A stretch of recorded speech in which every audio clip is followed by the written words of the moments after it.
بسم اللہ الرحمن الرحیم۔ السلام علیکم۔ Welcome to Sheri novels ark. کہانی شروع کرنے سے پہلے چینل کو سبسکرائب کر لیں اور بیل بٹن دبا کر نئی کہانیوں کا نوٹیفیکیشن حاصل کریں۔ شکریہ۔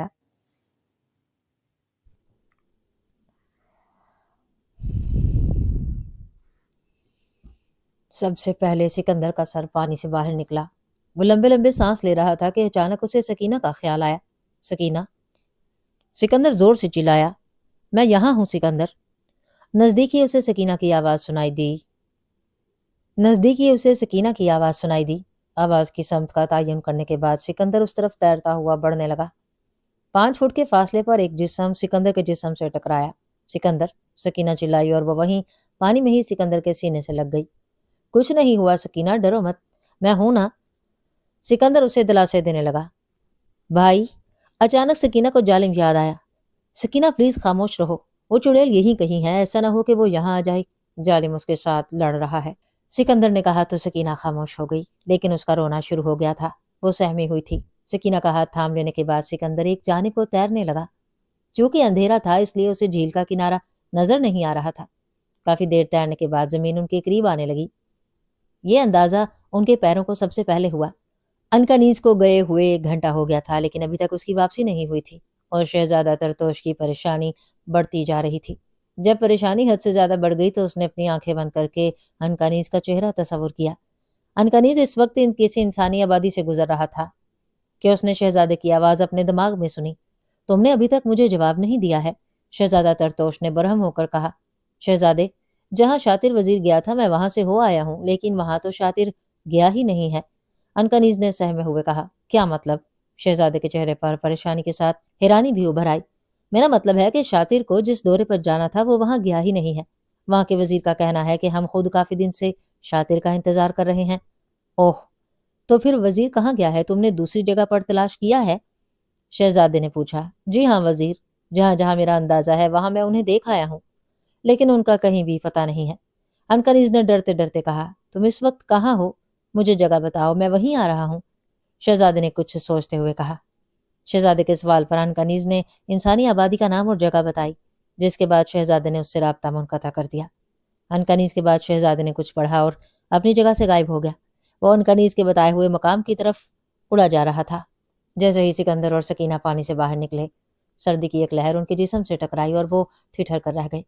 چونکہ اس وقت وہ ڈرے ہوئے تھے اس لیے انہیں سردی کا احساس نہیں ہوا، لیکن اب دونوں کے جسم سردی سے کانپ رہے تھے۔ پانی سے نکل کر سکندر نے سب سے پہلے اپنے گرد سلیمانی حصار پڑھ لیا۔ وہ جان چکا تھا کہ سفرینہ اس کو اس لیے ڈھونڈ سکی تھی کہ وہ ناپاک ہو کر اس کی نظروں میں آ گیا تھا۔ سکینہ، خاموشی سے چلتی رہو اور کوئی بات نہیں کرنی ہے، سکندر نے سکینہ کا ہاتھ پکڑتے ہوئے کہا۔ وہ دونوں بغیر کوئی آواز کیے آہستہ آہستہ آگے کی طرف جا رہے تھے، لیکن چونکہ اندھیرا تھا اس لیے درست سمت کا تعین کرنا ناممکن تھا۔ انہیں چلتے ہوئے کچھ ہی دیر گزری کہ سکینہ کی نظر اچانک سے آسمان کی جانب اٹھی اور پھر اس نے سکندر کے پکڑے ہوئے ہاتھ کو جھٹکا دیا۔ جیسے ہی سکندر نے سکینہ کی طرف دیکھا، اس نے سکندر کو اوپر دیکھنے کا اشارہ کر دیا۔ آسمان سے برستی آگ زمین کی طرف آ رہی تھی اور یہ سفرینہ ہی تھی۔ سکندر نے جیسے ہی سفرینہ کو نیچے آتے دیکھا، اس نے سکینہ کو اپنی جانب کھینچ لیا اور دونوں ایک درخت کے موٹے سے تنے کے پیچھے چھپ گئے۔ سکندر نے اپنے منہ پر انگلی رکھ کر سکینہ کو خاموش رہنے کا اشارہ کیا۔ سفرینہ سکندر والوں کے بہت ہی قریب زمین پر اتری تھی۔ وہ انسانی شکل میں نیچے آئی تھی۔ نیچے اتر کر سفرینہ نے چاروں طرف نظر دوڑائی، لیکن اسے کہیں بھی سکندر اور سکینہ نظر نہیں آئے۔ کب تک چھپ سکتے ہو تم احسان فراموش؟ سفرینہ نے بڑبڑاتے ہوئے کہا، اور پھر اس نے اپنی آنکھیں بند کر کے سکندر کا چہرہ تصور میں لایا، لیکن وہاں بھی اسے مایوسی ہی ہوئی۔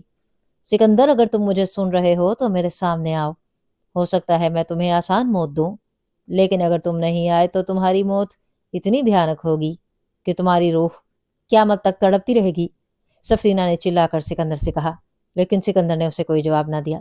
میں تمہیں آخری بار بول رہی ہوں، اس کے بعد تم میرے سامنے بھی آئے یا مجھے آواز بھی دی تو میں تم پر کوئی رحم نہیں کھاؤں گی، سفرینہ نے آخری بار اسے خبردار کیا، لیکن سکندر نے اس بار بھی کوئی جواب نہ دیا۔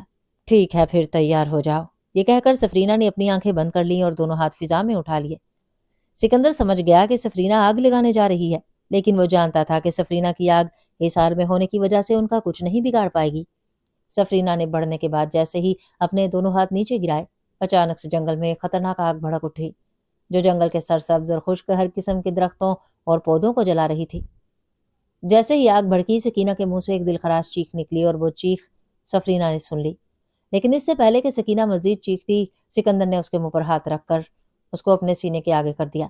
سکندر کے منہ پر رکھے ہوئے ہاتھ پر سکینہ نے دباؤ ڈالا تھا، جس کا مطلب خاموش رہنا تھا اور کوئی آواز نہیں نکالنا ہے۔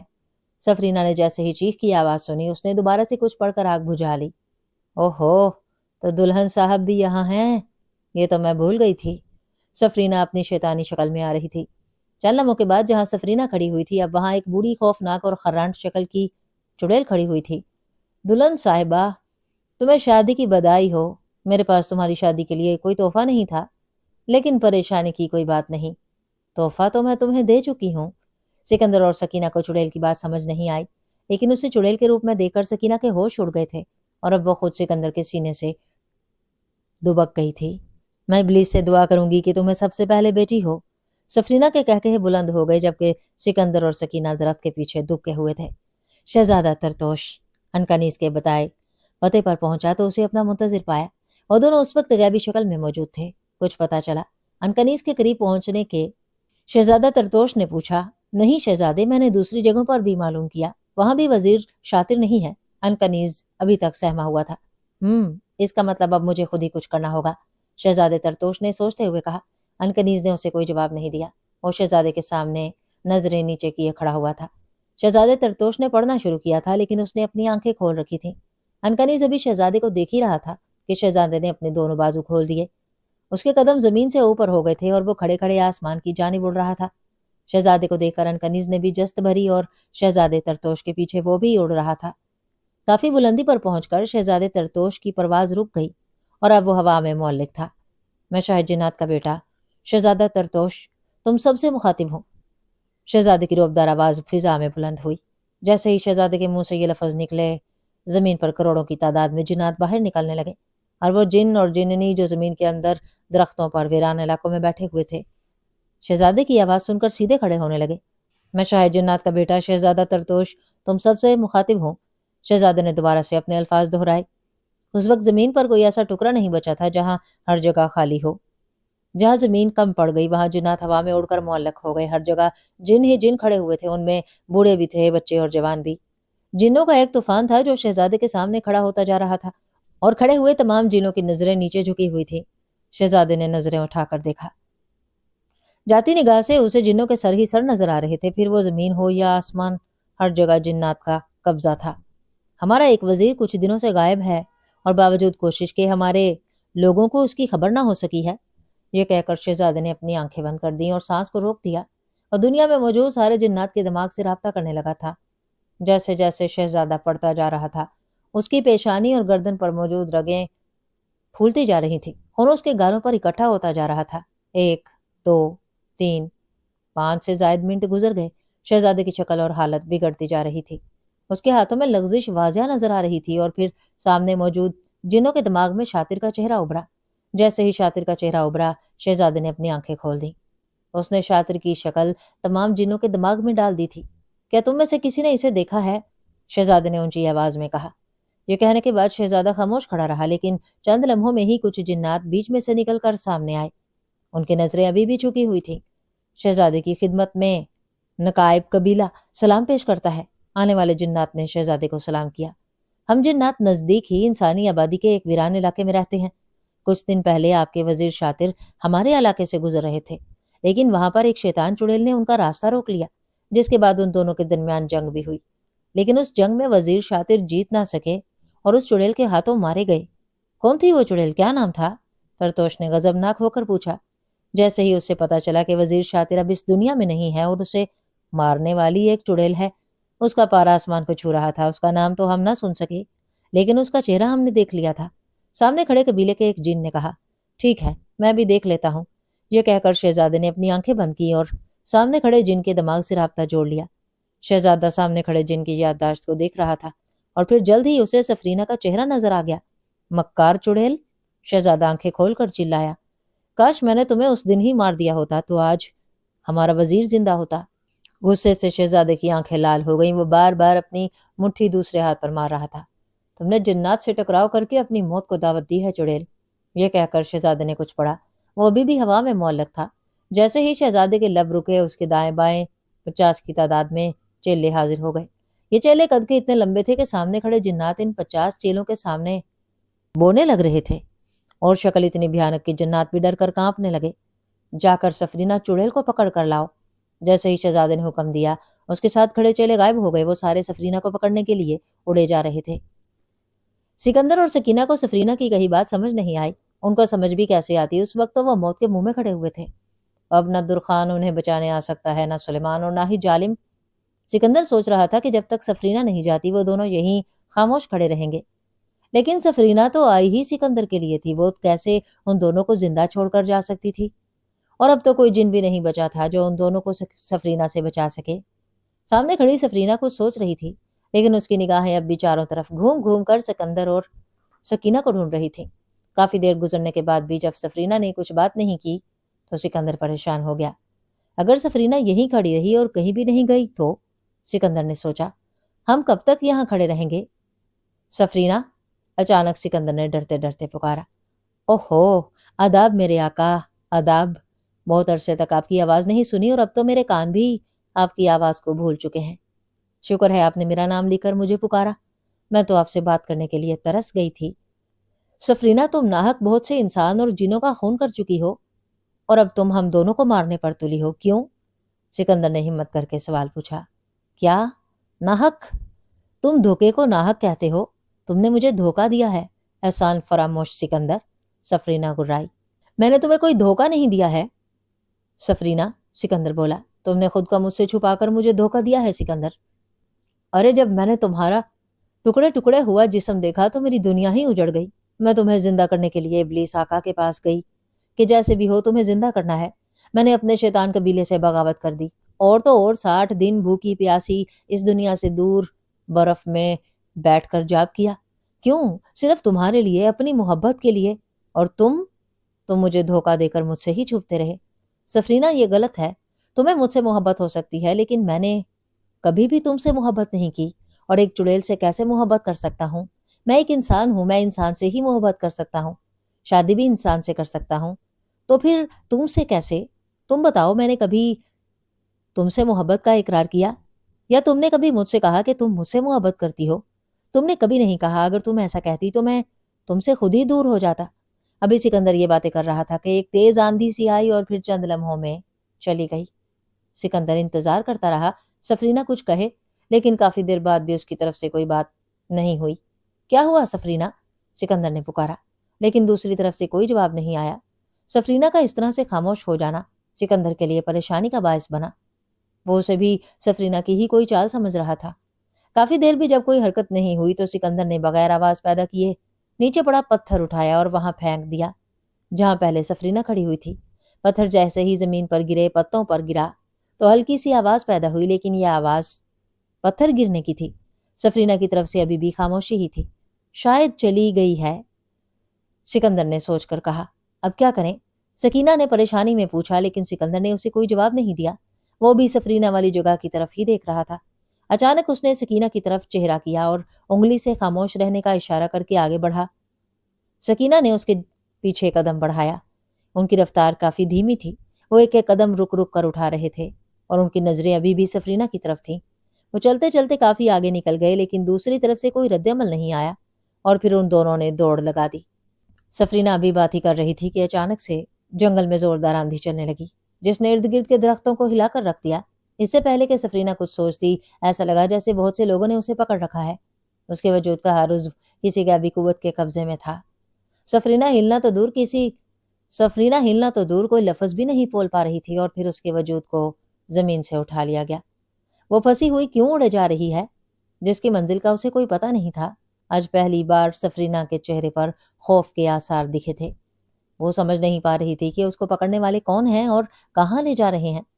کافی دور اڑنے کے بعد سفرینہ کو انسانی آبادی نظر آنے لگی۔ اڑتے ہوئے سفرینہ نے بہت کوشش کی کہ خود کو چھڑا لے، لیکن اندیکھے وجود نے اسے کس کر پکڑ رکھا تھا، اور پھر وہ انسانی آبادی کے قریب پہنچی۔ اسے دور سے ہی ایک جن آسمان میں اڑتا نظر آیا، جس کے پیچھے ایک اور جن کھڑا ہوا تھا۔ جیسے ہی سفرینہ اس جن کے قریب پہنچی، اس کو پکڑے وجود نے زور سے سامنے کھڑے جن کی طرف پھینکا۔ سفرینہ فضا میں تھوڑا سا اڑ کر پھر نیچے کی طرف گرنے لگی اور پھر زمین پر گر کر کئی کلابازیاں کھائیں۔ جیسے ہی سفرینہ کا جسم ایک جگہ پر رکا وہ جلدی سے اٹھ کھڑی ہوئی۔ کون ہو تم؟ سفرینہ گرا کر بولی۔ آج پہلی دفعہ کسی نے اسے ایسے پکڑ کر پھینکا تھا، بلکہ زمین پر بھی دے مارا تھا۔ سفرینہ نے اپنے جسم سے مٹی جھاڑتے ہوئے کہا، مجھے بھول گئی؟ اوہ ہاں، تم مجھے کیسے یاد رکھو گی؟ تم نے مجھے دیکھا ہی کب تھا؟ وہ تو میں تھا جسے تم آج بھی یاد ہو۔ سامنے کھڑے جن کو تکبرانہ انداز میں کہا۔ میں نے پوچھا تم کون ہو؟ سفرینہ نے دھاڑ کر کہا۔ آواز نیچے۔ سامنے کھڑا جن جو کہ شہزادہ ترتوش تھا نے غصے میں سفرینہ سے کہا، تم نہیں جانتی کہ تم اس وقت شہزادہ جنات کے سامنے کھڑی ہو؟ اوہ، سفرینہ بولی، تم جو بھی ہو میری بلا سے، دیکھو میری تم سے کوئی دشمنی نہیں ہے، سمجھے؟ اس لیے میرا وقت ضائع نہ کرو، تم کو غلطی ہوئی ہے، تم شاید میری جگہ کسی اور کو پکڑ لائے ہو، تم شاید میری جگہ کسی اور کو پکڑنے آئے ہو۔ سفرینہ کا لہجہ تھوڑا نرم ہو گیا تھا۔ وہ سمجھ رہی تھی کہ ترتوش اسے کسی اور کی جگہ پر پکڑ لایا ہے۔ تم نے ہمارے وزیر کو مار کر اچھا نہیں کیا سفرینہ، اور تمہیں اس کی سزا ضرور ملے گی، ترتوش نے کہا۔ کیا مطلب؟ میں نے تمہارا کوئی وزیر نہیں مارا ہے، سفرینہ نہ سمجھنے کے انداز میں بولی۔ میں اپنی بات دہرانے کا عادی نہیں ہوں، سمجھی، اس لیے آخری بار کہہ رہا ہوں، کچھ دن پہلے تم نے ہمارے وزیر شاطر کو مارا تھا۔ شہزادہ غصے سے بولا۔ اوہ، سفرینہ کو کچھ یاد آیا۔ کچھ دن پہلے ایک جن جو سفرینہ کو دیکھ کر راستہ تبدیل کر رہا تھا اور سفرینہ نے اسے سکندر کا ساتھی سمجھ کر مارا تھا، تو وہ تمہارا ساتھی تھا؟ وہ میرے دشمن کی مدد کر رہا تھا، اس لیے جان سے مارا گیا، سفرینہ مکاری سے بولی۔ کیا مطلب؟ کون سا دشمن ہے تمہارا جس کی مدد شاطر کر رہا تھا؟ شہزادہ سفرینہ کی بات پر چونکا تھا۔ سکندر نام ہے اس کا۔ میں بہت دنوں سے اپنے دشمن کے پیچھے تھی، لیکن وہ مجھے نہیں مل رہا تھا۔ پھر میں نے تمہارے جن کو اس کے گھر کے قریب دیکھا جو مجھے دیکھ کر بھاگ رہا تھا۔ تو تم کیسے یقین سے کہہ سکتی ہو کہ وہ سکندر نامی انسان کی مدد کر رہا تھا؟ شہزادے نے نہ سمجھنے والے انداز میں کہا۔ بتایا تو، ایک تو وہ سکندر کے قریب نظر آیا اور دوسرا مجھے دیکھ کر بھاگا تھا، سفرینہ نے مسکراتے ہوئے کہا۔ وہ اب سنبھل چکی تھی۔ بکواس کر رہی ہو تم، شاطر ایسا نہیں کر سکتا۔ اگر وہ کچھ ایسا کرتا تو مجھ سے لازمی بات کرتا۔ وہ مجھ سے کوئی بات نہیں چھپاتا ہے۔ شہزادے کو دوبارہ سے غصہ آنے لگا۔ کہاں ہے وہ انسان؟ میں خود اس سے پوچھ لوں گا، شہزادہ گرایا۔ مجھے کیا پتا وہ کہاں ہے، تم خود ہی ڈھونڈو اسے، مجھ سے کیا پوچھ رہے ہو؟ سفرینہ لاپرواہی میں بولی۔ اچانک دور کھڑا ایک چیلا ترتوش کے قریب آیا اور اس کے کانوں میں کچھ کہا۔ اچھا، تو تمہیں نہیں پتا کہ وہ انسان کہاں ہے؟ شہزادے نے پوچھا۔ ہاں، مجھے نہیں معلوم کہ وہ کہاں ہے، سفرینہ نے کندھے اچکائے۔ میں خود ابھی جا کر اسے یہاں لاتا ہوں، پھر تم سے بات کرتا ہوں، یہ کہہ کر شہزادے نے کچھ پڑھا۔ تو کیا میں یہاں کھڑی رہوں گی؟ سفرینہ نے بیزاری سے کہا۔ شہزادے نے پڑھ کر سفرینہ پر پھونک ماری۔ تمہارے ارد گرد حصار بن چکا ہے سفرینہ، میرے آنے تک تم کہیں نہیں جا سکتی ہو، یہ کہہ کر شہزادہ غائب ہو گیا، جبکہ شہزادے کے پیچھے کھڑا جن ابھی تک وہیں کھڑا ہوا تھا۔ کیا شہزادے اتنے بے وقوف ہوتے ہیں؟ سفرینہ مسکرائی اور کچھ پڑھ کر بجلی بنی اور اڑنے لگی، لیکن ابھی وہ تھوڑا ہی اوپر گئی تھی کہ اسے ایک زور سا دھکا لگا۔ وہ بجلی بنے ہوئے ہی زمین پر آن گری تھی۔ شہزادوں کا پتہ نہیں، لیکن چڑیلیں شاید بے وقوف ہوتی ہیں، سامنے جن نے مسکرا کر کہا۔ وہ سفرینہ کی بے بسی پر مسکرایا تھا۔ شہزادہ ترتوش چیلے کی بتائی ہوئی جگہ پر پہنچ تو گیا تھا، لیکن یہاں اسے کسی انسان کا کوئی وجود نظر نہیں آیا۔ آخر مجبور ہو کر اس نے اپنے چیلے کو یہاں بلانے کے لیے پڑھا۔ تم نے اس چڑیل کو کہاں دیکھا تھا؟ چیلے کے پہنچ جانے کے بعد شہزادے نے اس سے پوچھا تو اسے جناتی زبان میں جواب ملا، جس کے مطابق چڑیل یہاں کھڑی ہو کر کسی سے بات کر رہی تھی۔ اے انسان، میں جناتی دنیا کا شہزادہ ترتوش تم سے بات کر رہا ہوں، اگر تم مجھے سن رہے ہو تو مجھے جواب دو، شہزادے نے اونچی آواز میں کہا، لیکن سامنے سے کوئی جواب نہیں آیا۔ شہزادے نے کچھ دیر رک کر دوسری بار بھی کوشش کی، لیکن اسے مایوسی ہوئی۔ کہاں چلا گیا ہے؟ شہزادے نے بڑبڑا کر کہا۔ اس کا مطلب وہ سلیمانی حصار میں چھپا ہوا ہے، لیکن اس حصار کا انہیں کیسے پتہ چلا؟ چیلے کی بات سن کر شہزادہ بولا، اب جب تک وہ خود ظاہر نہیں ہو جاتے ان کو ڈھونڈنا ناممکن ہے۔ شہزادہ سکندر اور سکینہ کو غائب دیکھ کر پریشان ہو گیا تھا۔ اسے سمجھ نہیں آ رہی تھی کہ اب کہاں سے ان کو ڈھونڈا جائے۔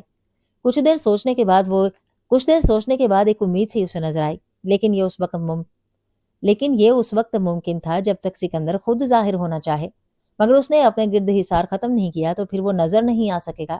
شہزادے نے اڑان بھری اور آسمان میں کافی اونچائی پر جا کھڑا ہوا اور زیر لب کچھ پڑھنے لگا تھا۔ سکندر، اچانک شہزادہ بولا۔ لیکن اس کے منہ سے نکلنے والی آواز اتنی اونچی اور دور دور تک جانے لگی کہ کافی رقبے پر پھیلے جنگل میں موجود جانور اور پرندے تک اپنے آشیانوں سے نکلنے لگے۔ وہ سب اس آواز کو سن کر ڈر گئے تھے۔ میں جناتی دنیا کا شہزادہ ترتوش تم سے بات کر رہا ہوں۔ سفرینہ چڑیل کو میں نے قید کر رکھا ہے اور اس نے میرے وزیر اور تم پر الزام لگایا ہے جس کے لیے تمہاری گواہی کی ضرورت ہے۔ اگر تم مجھے سن رہے ہو تو جواب دو یا اپنے گرد سلیمانی حصار ختم کر دو۔ تمہیں اب کوئی خطرہ نہیں ہے۔ شہزادہ بار بار یہ بات دہرا رہا تھا کہ اچانک کافی فاصلے پر اسے دو وجود نظر آئے جو ایک درخت کی اوٹ میں چھپے ہوئے تھے، لیکن شہزادی کی بات پر یقین کر کے اب باہر نکلے تھے۔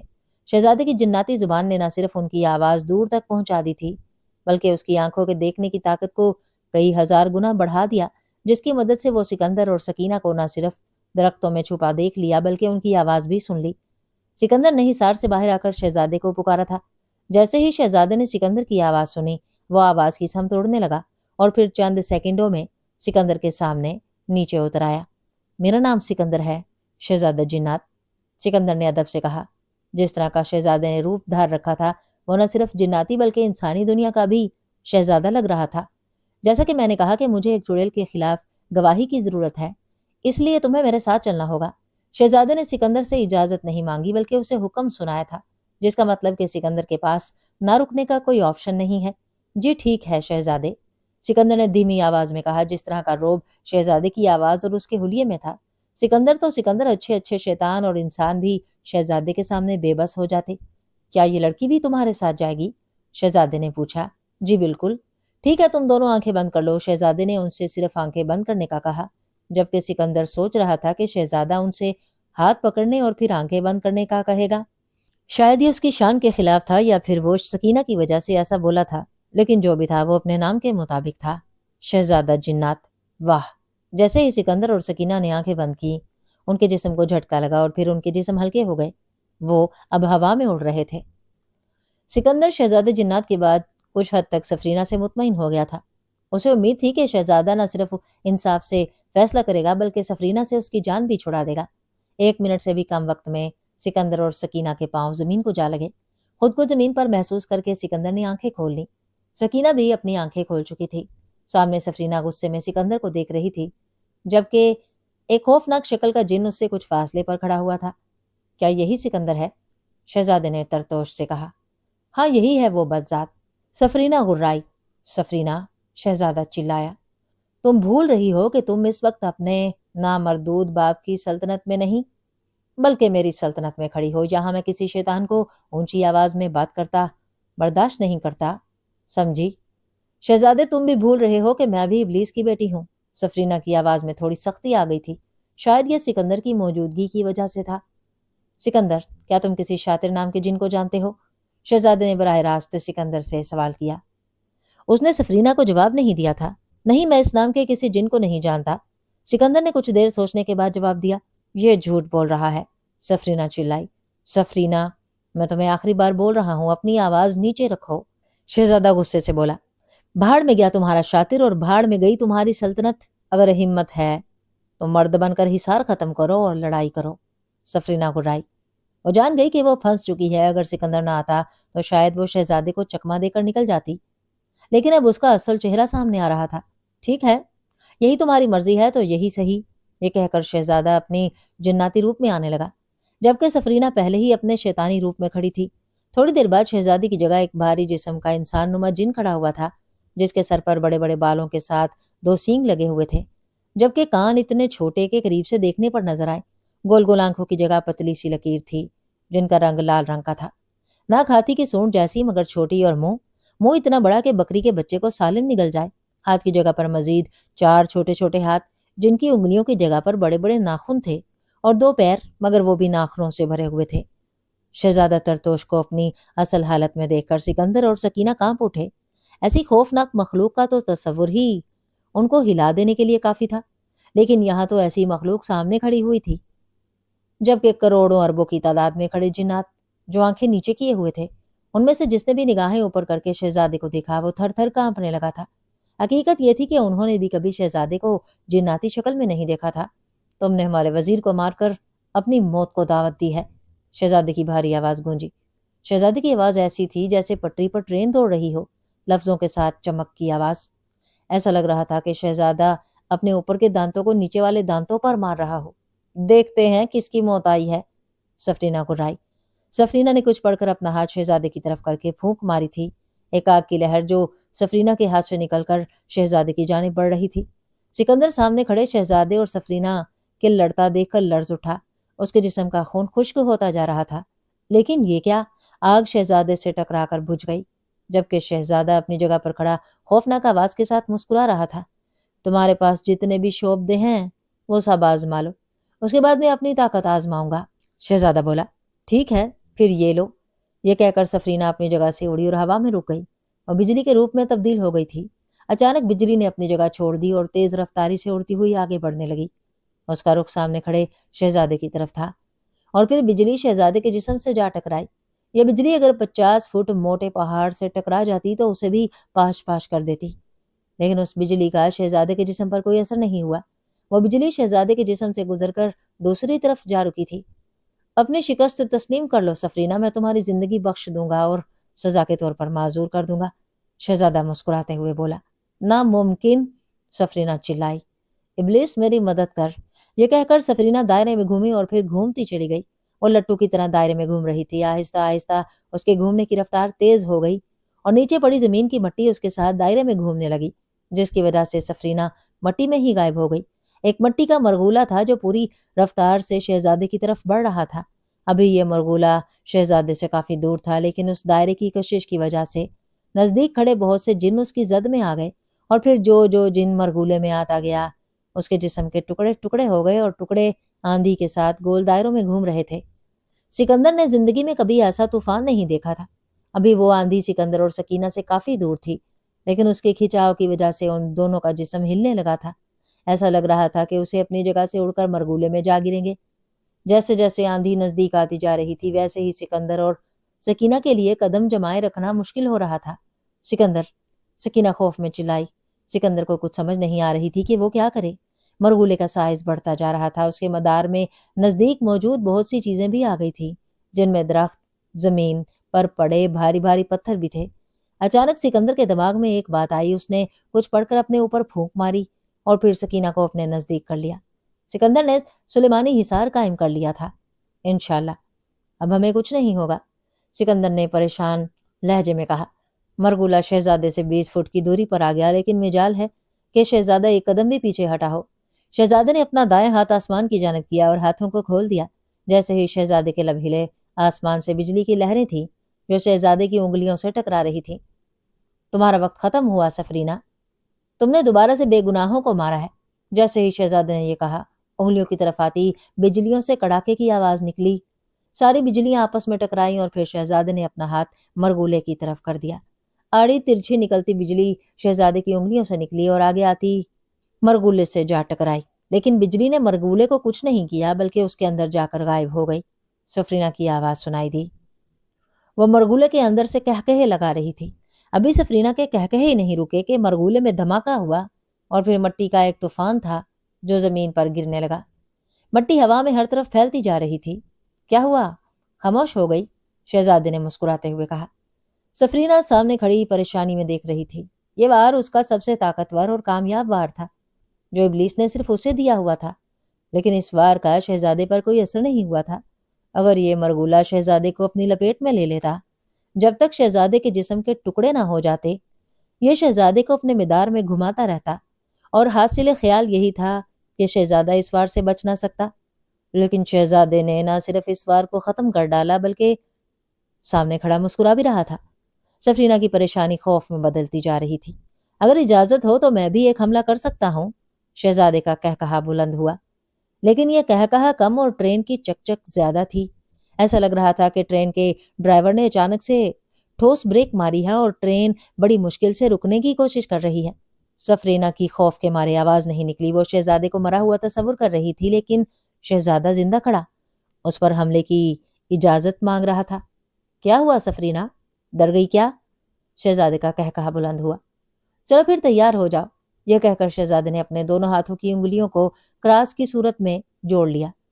اس کے لب ہل رہے تھے، جبکہ سفرینہ حیرت میں کھڑی شہزادے کو دیکھ رہی تھی۔ چلو میں تمہیں ایک اور چیز دکھاتا ہوں، شہزادے نے پڑھنے کے بعد بولا۔ شاید اس نے حملہ روک دیا تھا۔ میں تم سب کو حکم دیتا ہوں اصل شکل میں حاضر ہو جاؤ۔ شہزادے کی بلند آواز فضا میں گونجی۔ جیسے ہی شہزادے کے منہ سے یہ الفاظ نکلے، زمین پر پھیلے سارے جنات کے اب ہلنے لگے، اور پھر زمین پر 100 کی تعداد میں اربوں جنات ظاہر ہونے لگے۔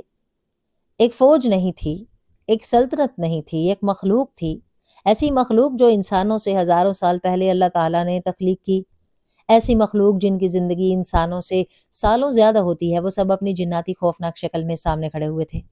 سفرینہ سے چند 100 فٹ کی دوری پر کھڑی مخلوق نظروں کو جھکائے اپنی اصل شکل میں کھڑی ہوئی تھی، اپنے شہزادے کے حکم کے منتظر۔ کیا ہوا سفرینہ، حملہ نہیں کرو گی؟ لیکن تم حملہ کیسے کرو گی؟ شہزادہ بولا، دیکھ رہی ہو نا، میں نے صرف ایک لفظ منہ سے نکالنا ہے اور یہ سب تمہارے جسم کے اتنے ٹکڑے کریں گے کہ ایک چھوٹا سا نوالا بھی کسی کے ہاتھ میں نہیں آئے گا۔ بھول ہے تمہاری شہزادے، سفرینہ ہمت کر کے بولی، لیکن اس کی آواز میں خوف و ہراس جھلک رہا تھا۔ اچھا پھر کوشش کر کے دیکھ لو، شہزادہ مسکراتے ہوئے بولا۔ سفرینہ نے اپنے دونوں ہاتھ آسمان میں اٹھا لیے تھے۔ وہ پڑھ رہی تھی، وہ آگ لگانے والی تھی، وہ شہزادے اور اس کی قوم کو آگ لگا رہی تھی، وہ ان سب کا نام و نشان باقیات تک ختم کرنے جا رہی تھی۔ ابلیس حافظ شہزادے، سفرینہ نے مسکرا کر کہا اور پھر دونوں ہاتھ نیچے گرا دیے۔ لیکن یہ کیا، کچھ بھی نہیں ہوا؟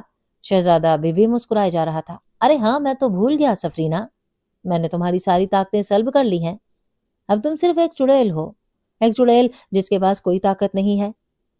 شہزادہ بغیر رکے کہا لگا رہا تھا، معاف کرنا، مجھے تمہیں بتانا بھول گیا، ان جنات کو ظاہر کرنے سے پہلے میں نے تمہاری طاقت سلب کر لی ہے۔ تم نے میرے بے گناہ جنوں کو مار کر بہت غلط کیا ہے، بہت غلط۔ شہزادے کے کہے بلند ہو کر آواز غراہٹ میں تبدیل ہو گئی۔ سکندر ظاہر کرو خود کو، شہزادے نے سکندر سے کہا تو سکندر نے جلدی سے اپنے گرد حصار ختم کر دیا۔ اب یہ عام سا انسان بھی تمہیں مار سکتا ہے سفرینہ؟ نہیں، یہ نہیں ہو سکتا، سفرینہ چلائی۔ لیکن یہ ہو گیا ہے سفرینہ۔ شہزادے نے اپنے ہاتھ نیچے گرا لیے تھے۔ شہزادے کے کہکہوں نے سفرینہ کے تن بدن میں آگ لگا دی تھی، اور سفرینہ، اسے شہزادی کی بات پر بالکل یقین نہیں آیا، لیکن جیسے جیسے وہ اپنے منتر پڑھ کر شہزادے پر پھونکتی گئی، اس کو یقین ہوتا چلا گیا۔ آخر تھک ہار کر سفرینہ نے کوشش کرنی چھوڑ دی۔ اس کے چہرے پر پریشانی کی جگہ خوف نے لے لی تھی، وہ حقیقی معنوں میں بے بس ہو گئی تھی۔ کیا ہوا سفرینہ، یقین آ گیا؟ شہزادے نے طنز میں کہا۔ اس کی آنکھیں سفرینہ کی آنکھوں میں دیکھ رہی تھی، ایسا لگ رہا تھا کہ اس نے سفرینہ کی آنکھوں میں بے بسی دیکھ لی تھی، اور اب وہ سفرینہ کی بے بسی سے لطف اندوز ہو رہا تھا۔ اب میں اگر چاہوں تو تمہیں اتنی آسان اور بھیانک موت مار سکتا ہوں کہ قیامت تک تمہاری غلیظ روح بلبلاتی رہے گی، لیکن شہزادہ مسکراتے ہوئے سفرینہ کو دیکھ رہا تھا۔ اس نے اپنی بات ادھوری چھوڑ دی تھی۔ کافی دیر تک شہزادہ کچھ نہ بولا۔ وہ شاید چاہتا تھا کہ سفرینہ کچھ کہے، مگر سفرینہ کو تو چپ لگ گئی تھی۔ اچھا سفرینہ، ایک بات تو بتاؤ، تم سکندر کو مارنے پر تلی ہوئی تھی؟ ہاں، میں نے اس کو کئی دفعہ مارنے کی کوشش کی، سفرینہ غصے میں بولی۔ تمہیں شاید میری بات سمجھ نہیں آ رہی، میں نے تمہیں کہا کہ اپنی آواز نیچے رکھو۔ شہزادہ گرایا۔ اس کی بات سن کر سفرینہ کے چہرے پر بے چارگی ظاہر ہو گئی۔ اچھا، کیوں مارنا چاہتی ہو؟ شہزادے نے پوچھا۔ میں اس سے محبت کرتی تھی، لیکن اس نے مجھے دھوکہ دیا ہے، سفرینہ نے آہستہ سے لہجے میں کہا۔ محبت؟ پہلے شہزادے کے چہرے پر حیرت ابھری اور پھر نہ تھمنے والے کہکہوں کا سلسلہ شروع ہو گیا۔ تم اور محبت؟ اپنی شکل دیکھ رہی ہو مکار چڑیل، ایک انسان بوڑھی مکار اور خوفناک چڑیل سے محبت کا سوچ بھی نہیں سکتا ہے۔ سکندر کیا یہ سچ کہہ رہی ہے؟ شہزادے نے کہے لگاتے ہوئے مڑ کر سکندر سے پوچھا۔ شہزادے، یہ غلط ہے، نہ ہی میں نے اس سے کبھی محبت کا سوچا اور نہ ہی اظہار کیا، یہ چڑیل جھوٹ بول رہی ہے، سکندر نے چلا کر کہا۔ یہ بات سن کر سفرینہ کے خوفناک چہرے پر غصہ ابھرا، لیکن پھر اس نے ضبط کر لیا۔ ہاں، اس نے سکندر سے محبت کی تھی، لیکن محبت کا اظہار نہیں کیا تھا۔ ہاں، سکندر کے لیے اس نے سب کچھ چھوڑ دیا، بالکل بدل گئی، لیکن اس نے سکندر کو بتایا نہیں تھا۔ کیا ہوا سفرینہ؟ سکندر تو کہہ رہا ہے یہ تو تم سے محبت کا سوچ بھی نہیں سکتا، پھر تم کیسے کہہ رہی ہو کہ تم اس سے محبت کرتی ہو؟ شہزادے نے پوچھا۔ ہاں، یہ سچ ہے، میں نے اس سے محبت کی تھی، لیکن یہ بھی سچ ہے کہ میں نے اس سے اپنی محبت کا اظہار نہیں کیا تھا۔ سفرینہ کی گردن نیچے ڈھلک گئی۔ شہزادے، اس مکار سے پوچھیں کہ اس نے میرے گھر والوں کو کیوں مارا، ان سب کا کیا قصور تھا؟ سکینہ چلا اٹھی۔ ہاں تو سفرینہ، کیوں مارا تھا تم نے انسانوں کو؟ شہزادے نے سکینہ کا سوال دہرا دیا۔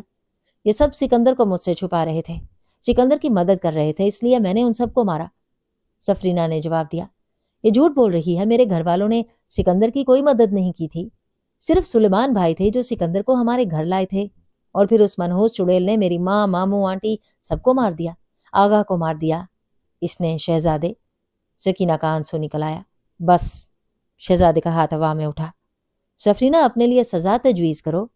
کچھ دیر سوچنے کے بعد شہزادے نے کہا، میں موت چاہتی ہوں، ڈل کے سر کے ساتھ سفرینہ نے کہا۔ موت نہیں، موت کے علاوہ، موت تمہارے لیے آسان سزا ہوگی۔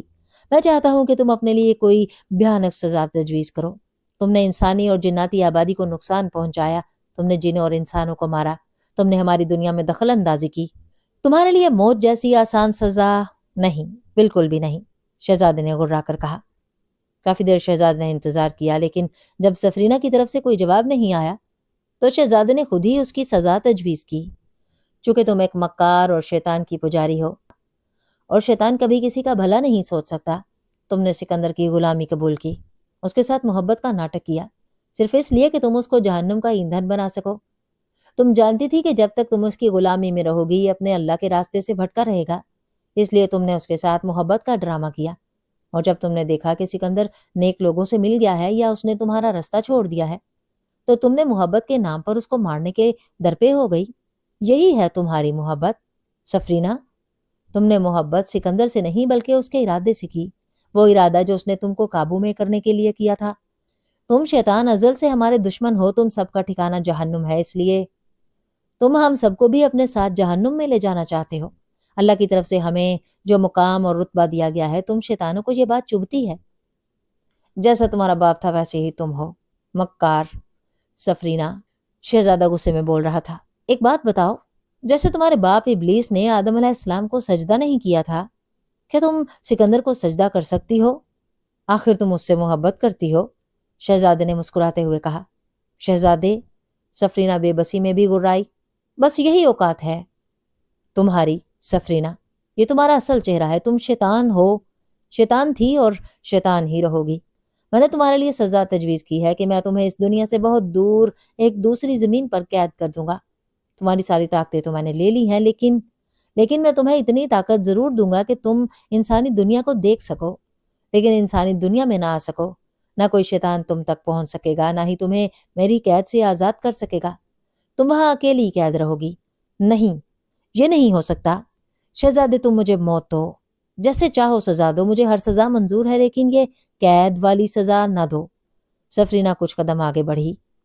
وہ اپنے لیے تجویز کی گئی سزا سن کر خاصی پریشان ہو گئی تھی۔ یہ میرا فیصلہ ہے سفرینہ، تمہیں میں نے موقع دیا لیکن تم نے اپنے لیے کوئی سزا تجویز نہیں کی، اب یہی تمہاری سزا ہے۔ شہزادے نے اپنی آنکھیں بند کر لی تھیں، اس کے لب ہل رہے تھے۔ سفرینہ نے بے بسی سے شہزادے کو دیکھا، لیکن وہ کچھ نہیں کر سکتی تھی۔ اس وقت وہ ایک بے ضرر سی چڑیل تھی جس کے پاس کوئی طاقت نہیں تھی۔ سفرینہ نے دوبارہ سے کوشش کی کہ شاید شہزادہ یہ سزا دینے سے رک جائے، لیکن شہزادے نے تو اس کی بات ہی نہیں سنی۔ وہ آنکھیں بند کیے پڑ رہا تھا۔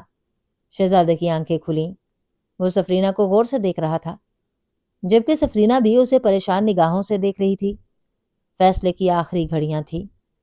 سفرینہ چند لمحوں کی مہمان تھی۔ کچھ دیر میں انسانی دنیا سے سفرینہ کا وجود اور نشان مٹ جانے والا تھا۔ سکندر اور سکینہ بھی سفرینہ اور شہزادے کو دیکھ رہے تھے۔ قیامت تک تم مردود رہو گی سفرینہ، یہ کہہ کر شہزادے نے سفرینہ کی جانب پھونک ماری۔ جیسے ہی شہزادے کے منہ سے ہوا نکلی، ایسا لگا کہ جیسے کسی اندیکھے وجود نے سفرینہ کو اٹھایا اور آسمان کی طرف اڑ گیا۔ سفرینہ آسمان کی طرف اڑتی جا رہی تھی، لیکن اس دفعہ وہ اپنی مرضی سے نہیں جا رہی تھی۔ سکندر، سکینہ اور عنقانیز کی نگاہیں آسمان میں اڑتی جا رہی تھیں۔ آسمان میں اڑتی جا رہی سفرینہ کی جانب تھی، لیکن شہزادے کا اسپاٹ چہرہ سامنے کھڑی اپنی عوام کو دیکھ رہا تھا۔ کافی دیر خاموش رہنے کے بعد جب شہزادے کو یقین ہو گیا کہ سفرینہ دور کہیں قید ہو گئی ہے تو وہ سکندر اور سکینہ کی جانب مڑا۔ جب تک میں زندہ ہوں وہ مکار چڑیل انسانی دنیا میں کبھی نہیں آئے گی، اس لیے تم دونوں کو پریشان ہونے کی کوئی ضرورت نہیں ہے، شہزادے نے کہا، جسے سن کر سکندر اور سکینہ نے اطمینان سے ہاں میں گردن ہلائی۔ تم دونوں کیا وہیں رہتے ہو؟ اچانک شہزادے کے دماغ میں ایک بات آئی۔ جی ہاں شہزادے، سفرینہ نے جب سکندر کے گھر والوں کو مارا تھا اس کے بعد ہم جالم کے ساتھ وہیں جا کر چھپے تھے۔ لیکن وہ وہاں آ گئی اور پھر مجبوراً ہمیں وہاں سے بھاگنا پڑا۔ تو اب ظالم کہاں ہے؟ شہزادے نے پوچھا۔ وہ چڑیل کے ہاتھوں مارا گیا ہے شہزادے، سکندر نے کہا۔ اب تو کہاں جانا چاہو گے تاکہ میرے چیلے تمہیں وہاں پہنچا آئیں؟ شہزادے ہمارا کوئی ٹھکانہ نہیں ہے، وہ جگہ بھی ہم نے اس لیے چنی تھی کہ وہاں سفرینہ نہیں آ سکے گی۔ اب چونکہ سفرینہ نہیں ہے تو ہم انسانی آبادی میں رہنا پسند کریں گے۔ صحیح، شہزادہ بولا، تم اس وقت انسانی آبادی میں ہی ہو اور بآسانی اپنے گھر جا سکتے ہو، تمہیں کسی چیز کی ضرورت تو نہیں؟ نہیں شہزادے، آپ کا بہت بہت شکریہ کہ آپ نے ہمیں اس چڑیل سے آزاد کرایا۔ اس کی کوئی ضرورت نہیں ہے۔ ٹھیک ہے پھر، اللہ تم دونوں کی حفاظت کرے۔ یہ کہہ کر شہزادے نے آنکھیں بند کی اور پھر وہ مزید کوئی بات کیے اپنی جگہ سے غائب ہو گیا۔ اس وقت میدان میں سکندر اور سکینہ دونوں اکیلے کھڑے ہوئے تھے۔ چلیں سکینہ؟ جی سکندر، چلیں۔ یہ کہہ کر سکینہ نے سکندر کا ہاتھ تھاما جو سکندر نے اس کی طرف بڑھایا تھا۔ سکندر، ہمارے پاس تو کچھ بھی نہیں ہے کہ ہم گھر پہنچ سکیں، ہمیں تو یہ بھی معلوم نہیں کہ ہم اس وقت کہاں ہیں۔ سکینہ نے پریشان لہجے میں کہا۔ پریشان ہونے کی کوئی ضرورت نہیں سکینہ، سب سے بڑی بات یہ ہے کہ ہم اپنی دنیا میں بغیر کسی خطرے کے گھوم رہے ہیں، اور گھر بھی انشاءاللہ ہم بہت جلد پہنچ جائیں گے۔ میدان سے نکل کر جب وہ دونوں سڑک پر پہنچے تو سکندر نے بے اختیار اپنا دائیں ہاتھ سائیڈ والی جیب میں ڈالا۔ اسے جیب میں کچھ محسوس ہوا۔ سکندر کا ہاتھ جیب سے باہر نکلا تو ساتھ میں نیلے نوٹوں کی ایک گڈی بھی باہر آ گئی۔ سکینہ، سکندر نے حیرت میں آواز دی اور پھر سکینہ بھی ان نوٹوں کو دیکھ کر حیران رہ گئی۔ یہ کہاں سے آئے سکندر؟ سکینہ نے حیرت سے پوچھا۔ پتہ نہیں سکینہ، یا تو یہ پہلے سے جیب میں تھے یا پھر شہزادے کو محسوس ہوا ہوگا کہ ہم انسانی دنیا میں پیدل کیسے چل کر رہیں گے، اس لیے انہوں نے ہماری مدد کی ہوگی، سکندر نے حیرت بھری آنکھوں سے کہا۔ وہ نوٹوں کی مالیت کا اندازہ لگا رہا تھا۔ جس نے بھی کی ہے بہت اچھا کیا ہے، سکینہ نے حیرت سے کہا۔ بالکل سکینہ۔ وہ دونوں چلتے ہوئے کچھ آگے گئے تو ایک ضعیف سے آدمی کو سامنے آتا دیکھا۔ سکندر نے پہلے اسے سلام کیا اور پھر شہر کا نام پوچھا۔ نامعلوم ہونے کے بعد ان کے چہرے پر تسلی کے آثار آ گئے، کیونکہ وہ دونوں اپنے ہی شہر میں کھڑے ہوئے تھے۔ اب وہ دونوں کرائے کی گاڑی میں بیٹھ کر گھر کی طرف جا رہے تھے۔ اس واقعے کو 8 مہینے کا وقت گزر چکا تھا۔ سکندر اور سکینہ دونوں گھر پہنچے تو گھر کی حالت کافی بگڑی ہوئی تھی، لیکن محلے والوں نے اتنا کیا کہ گھر کو تالا لگا کر بند کر دیا تاکہ کوئی اس پر قبضہ نہ کر سکے۔ سکندر اور سکینہ نے اپنی مدد آپ کے تحت گھر کو دوبارہ سے سیٹ کیا اور پھر وہیں رہنے لگے۔ چونکہ سکندر کے پاس اپنا کچھ نہیں تھا، اس لیے کچھ دنوں کے بعد کام ڈھونڈنے کے سلسلے میں باہر جانے لگا، اور پھر ایک دن اسے ایک فیکٹری میں منشی کی جاب مل گئی اور اب ان کا گزارا ہو رہا تھا۔ آج شام سکندر گھر کے صحن میں بیٹھا آسمان کی طرف دیکھ رہا تھا کہ اسے پیچھے سے قدموں کی آہٹ سنائی دی۔ اس نے پیچھے مڑ کر دیکھا، سکینہ بھاری جسم کے ساتھ چائے کا کپ لیے آ رہی تھی۔ میں نے تمہیں کتنی دفعہ کہا ہے کہ زیادہ مت گھوما کرو، اور چائے دینے نازیہ بھی آ سکتی ہے، تو تم کیوں آ گئی؟ سکندر نے کرسی سے اٹھتے ہوئے کہا۔ اس نے آگے بڑھ کر سکینہ کے ہاتھ سے چائے کا کپ لیا اور دوسرے ہاتھ سے سکینہ کا ہاتھ تھام کر آگے بڑھنے لگا۔ کرسی کے نزدیک پہنچ کر اس نے سکینہ کے بیٹھنے میں مدد کی اور پھر ساتھ پڑی دوسری کرسی پر بیٹھ گیا۔ نازیہ ان کے گھر میں کام کرنے والی لڑکی کا نام تھا جسے سکندر نے سکینہ کی مدد کے لیے رکھا ہوا تھا۔ ایک تو میں اندر بیٹھ بیٹھ کر بور ہو گئی تھی، دوسرا آپ بھی باہر آ گئی تو سوچا آپ کے ساتھ ہی بیٹھ جاؤں، سکینہ نے مسکراتے ہوئے کہا۔ تھوڑا سا چلنے کے بعد سکینہ کی سانس پھول گئی تھی۔ اس وقت اس نے اپنے سر کو ڈھانپ رکھا تھا، شاید وہ نماز پڑھ کر آ رہی تھی، تو مجھے آواز دے دیتی، میں وہیں آ جاتا، سکندر نے غصے والی شکل بناتے ہوئے کہا۔ ٹھیک ہے، اگلی دفعہ آپ کو بلا لوں گی، سکینہ مسکرائی۔ ایک تو تم ہر دفعہ جلدی مان جاتی ہو، بھئی تھوڑا سا غصہ بھی دکھایا کرو، کبھی بات سے انکار بھی کر دیا کرو، سکندر نے چائے کا سپ لیا۔ اچھا، سکینہ بولی۔ ہاں اچھا، سکندر ابھی بھی غصے میں تھا۔ پتہ ہے آج جب میں نماز پڑھنے کے بعد آنکھیں بند کر کے تسبیح پڑھ رہی تھی تو کیا سوچ رہی تھی؟ سکینہ نے پھولے سانس کے ساتھ کہا۔ کیا سوچ رہی تھی؟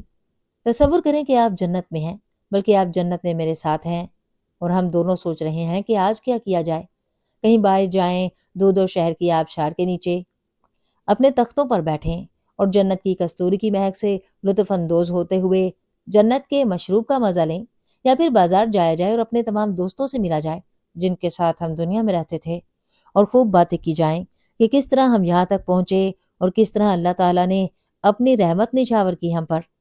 اور پھر میں آپ سے کہوں کیوں نہ ہم آج رسول اللہ صلی اللہ علیہ وآلہ وسلم سے ملنے چلیں، پھر ہم ہاتھوں میں ہاتھ لیے رسول اللہ صلی اللہ علیہ وآلہ وسلم کے گھر کے لیے چل پڑیں اور گھر کے باہر پہنچ کر آپ صلی اللہ علیہ وآلہ وسلم کے گھر کا دروازہ کھٹکھٹائیں جنت میں، اور لو دیکھو آپ رسول اللہ صلی اللہ علیہ وآلہ وسلم دروازہ کھولتے ہیں چہرے پر مسکراہٹ سجائے ہوئے اور کہیں اہلم مرحبا، خوش آمدید، اور ہم سے ملیں اور ہمیں اپنے گھر میں دعوت دیں، اپنے عظیم عالیشان اور خوبصورت سے کمرے میں بٹھائیں اور دریافت کریں کیا آپ جنت کی چائے پیئیں گے؟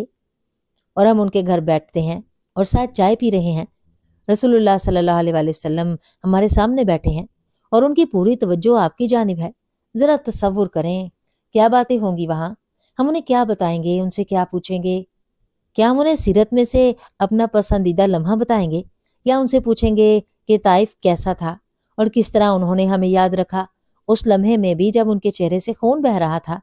ہم جنت میں نہ آنسو ہیں نہ ہی کوئی ڈر، صرف کامیابی اور قربانیوں کی مٹھاس ہے۔ سوچیں آپ صلی اللہ علیہ وآلہ وسلم ہمیں کوئی قصہ سنا رہے ہیں، اپنا اور حضرت عائشہ رضی اللہ تعالیٰ عنہ کا، یا اس وقت کا جب انہوں نے انس رضی اللہ تعالیٰ عنہ کو کھیلتے ہوئے پکڑا۔ کیسا ہو اگر رسول اللہ صلی اللہ علیہ وسلم ہمیں بتائیں کہ انہوں نے کیسے ہم کو یاد کیا، یا وہ کیسے ہمارا نام جانتے تھے اور اس وقت کے انتظار میں تھے جب وہ ہم سے ملیں گے۔ کیسا ہو اگر رسول اللہ صلی اللہ علیہ وآلہ وسلم ہمیں بتائیں کہ انہیں یاد ہے کہ ہمارا سلام ان تک پہنچا تھا اور میں نے اس کا جواب دیا تھا۔ کیسا ہو اگر بات چیت کے اختتام پر آپ صلی اللہ علیہ وآلہ وسلم خود اپنے ہاتھ سے ہمیں پانی کا ایک ایک گھونٹ پلائیں جس کے بعد ہمیں پیاس نہیں محسوس ہوگی، اور پھر اس کا دیدار نصیب ہو جو آپ صلی اللہ علیہ وآلہ وسلم سے زیادہ عظیم ہے، جو رسول اللہ صلی اللہ علیہ وآلہ وسلم کا رب ہے اور جو آپ کا رب ہے، اور اس کے لیے صرف ہمیں اوپر دیکھنا ہوگا اور ہم اللہ کو دیکھیں گے، کیونکہ جنت میں پھر آپ کو کبھی تصور نہیں کرنا پڑے گا۔ یہ کہہ کر سکینہ خاموش ہو گئی۔ چند لمحوں تک گہری خاموشی چھائی رہی، اور جب سکندر سے کسی بات کا جواب نہیں آیا تو سکینہ نے آنکھیں کھول دیں۔ سکندر اپنی آنکھیں بند کیے کسی دوسری دنیا میں گم تھا۔ کیا ہوا؟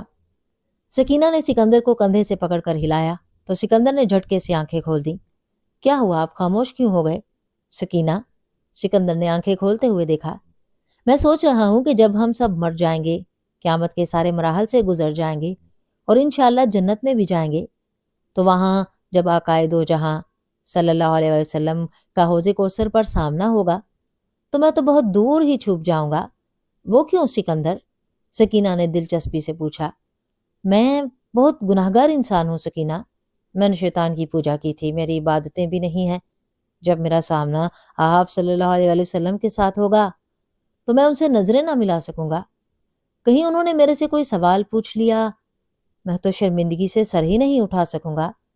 سکندر کی آنکھوں میں چمک تھی، شاید کوئی آنسو نکلنے والا تھا۔ ایسا نہیں ہوگا سکندر، اللہ کے محبوب آپ سے ایسا کچھ نہیں کہیں گے، دیکھ لینا۔ ایک مسلمان جتنی غلطیاں کر لے، جتنا اللہ کے فرمان سے بغاوت کر لے، لیکن یہ بھی سچ ہے جب مسلمان سچی توبہ کر لیتا ہے تو اللہ اور اس کا رسول سب کچھ بھول کر اپنے بندے، اپنے امتی کو خوش آمدید کرتے ہیں۔ اپنے بندے کو جہنم میں ڈال کر اللہ کو کیا ملے گا؟ جہنم تو منکر کا ٹھکانہ ہے، بھٹکے ہوئوں کا نہیں۔ اب تو پھر بھی رستے پر واپس آئے ہیں، آپ اللہ سے خیر اور رحم کی امید رکھیں۔ انشاءاللہ آپ صلی اللہ علیہ وآلہ وسلم ہم دونوں سے مسکراتے ہوئے ملیں گے، انشاءاللہ۔ سکندر نے آنے والے آنسوؤں کو روکا اور مسکرا کر کہا، اچھا ایک بات تو بتائیں، اس شڈیل نے یہ کیوں کہا تھا کہ مجھے بیٹی ہو؟ سکندر نے کچھ سوچتے ہوئے کہا، پتہ نہیں سکینہ، یہ تو مجھے بھی سمجھ نہیں آیا، لیکن چھوڑو اسے، اب وہ اپنے انجام کو پہنچ چکی ہے، اب ہمیں آگے سوچنا چاہیے۔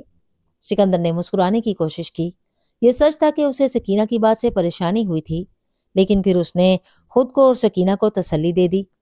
اچھا سکینہ، اگر ہمیں بیٹی ہوئی تو ہم اس کا کیا نام رکھیں گے؟ سکینہ نے سوچتے ہوئے کہا، اگر بیٹی ہوئی تو ارسلہ، اور اگر بیٹا ہوا تو شاہزیب۔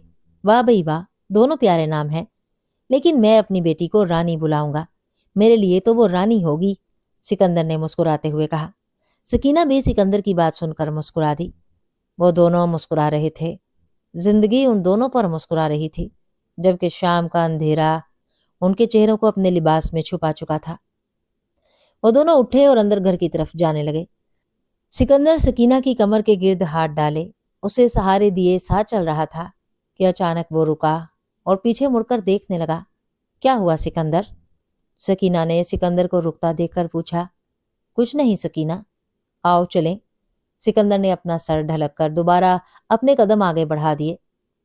وہ سکینہ کو نہیں بتا سکتا تھا کہ کبھی کبھی اسے محسوس ہوتا ہے کہ کسی اندیکھے وجود کی آنکھیں اسے دیکھ رہی ہیں، اس سے کچھ کہنا چاہ رہی ہیں۔ اسے بار بار ایسا لگتا ہے کہ یہ وجود سفرینہ کا ہے، جو دور کہیں قید اسے دیکھتی رہتی ہے، اس کو سکینہ کے ساتھ مسکراتے دیکھ کر جلتی رہتی ہے۔